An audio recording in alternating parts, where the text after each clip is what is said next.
पांडवों की हरेक मंत्रणा हो या निर्णय द्रौपदी सदा शांत रहती थी, परंतु आज उदास बदहवास अकेली सरोवर के तट पर बैठी थी। भगवान श्री कृष्ण एक अंतिम बार और चाह रहे थे कि पांडवों का पक्ष हस्तिनापुर के राज दरबार में रखा जाए। वह शांति दूत बनकर स्वयं जाना चाहते थे और चल पड़े। जाने से पहले एक बार द्रौपदी से मिलना चाहते थे। वह चल पड़े द्रौपदी से मिलने सरोवर की ओर। द्रौपदी को देखकर उनके शब्द सिल चुके थे। वे चुपचाप द्रौपदी के पास खड़े हो गए। द्रौपदी तो पहले खूब रोई और बोली, बहन मानते थे, सखा मानते थे ना, तुम सखी कहते थे, यही है तुम्हारा सखा भाव।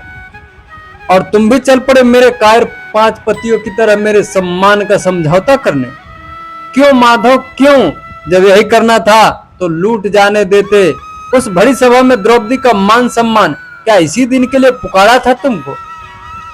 याग से ने द्रौपदी किसी को उपकार की भूखी नहीं है। अभी भी मेरे बूढ़े पिता के बाजुओं में इतना दम है कि वह दुशासन का सीना चीर मेरे लिए लहू लाएंगे। मेरा भाई धृष्टद्युम्न दुर्योधन की जंघा को तोड़कर मेरे अपमान का बदला लेगा। कर्ण का जीव काट एक स्त्री का सम्मान का रक्षा करेगा। मेरी बहन शिखंडनी। भगवान श्री कृष्ण निरुत्तर थे। उनका सारथी रथ हस्तिनापुर की ओर मोड़ लेता है। द्रौपदी से पहली बार मुख मोड़ भगवान श्री कृष्ण हस्तिनापुर की राजसभा में कदम रखा। विदुर जी, पितामह भीष्म, द्रोण, कर्ण अपने आसन से उठकर वासुदेव श्री कृष्ण का अभिवादन किया। श्री कृष्ण ने भी सभासदों का अभिनंदन करते हुए अपना पहला प्रणाम महाराज धृतराष्ट्र को निवेदित किया। शांति दूत श्री कृष्ण का प्रणाम स्वीकार हो महाराज। महाराज ने पूछा, कैसे हो वासुदेव? मेरे भ्राता के पुत्रों ने भेजा है।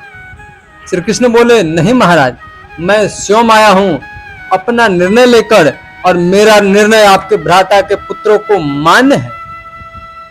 उन्हें सम्मान सहित उनका राज लौटा दें। अगर पूरा नहीं तो आधा लौटा दें। अगर इतना पद भी मन ना हो तो 5 गांव ही दे दें।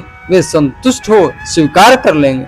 और अगर युद्ध हुआ महाराज तो इतिहास दुर्योधन को नहीं आपको नकारा और पुत्र मोही राजा स्वीकार करेगी। भगवान श्री कृष्ण के बोलने के बीच में ही दुर्योधन उबल पड़ा। सुई के नोक के बराबर भी जमीन नहीं दूंगा। 5 गांव तो बहुत दूर की बात है। श्री कृष्ण बोले, अहंकार क्रोध बुद्धि को खा जाता है, नष्ट कर देता है दुर्योधन। और इतना कहकर भगवान श्री कृष्ण हस्तिनापुर के राज दरबार से उठकर चल पड़े।